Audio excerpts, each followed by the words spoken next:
So the second step in creating your first or your next audio information product is to outline your content, is to plan what you're going to deliver. It doesn't mean writing it all out word for word. I actually strongly suggest against this. It can work okay if you're good at sounding natural when you're reading things, but most people end up sounding stiff, and it also creates a lot of extra work.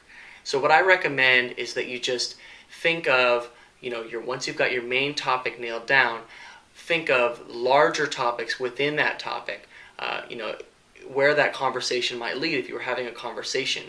And also you can kind of think of it as if someone were to interview you, which is one way that you can actually create this product is through an interview, but if someone were to interview you, what questions might they ask?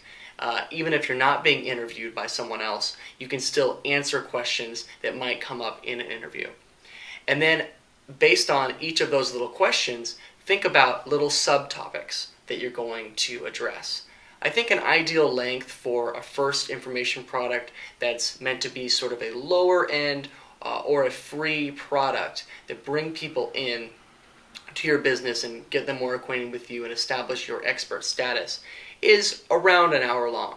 Now it can be considerably less or considerably more. I recommend probably not going over the length of one CD, which is 80 minutes.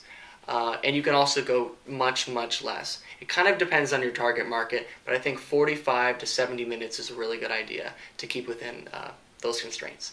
So what you'll do is you'll figure out, what your key topics are, figure out maybe 5 to 7 key topics within that larger topic that you're addressing. And then figure out some bullet points. Each of these bullet points can just be a couple minutes each. Once you've got that figured out, you really don't need to write it all out, word for word. You can just kind of talk, and you don't need to worry about being 100% perfect. I can't even speak perfectly.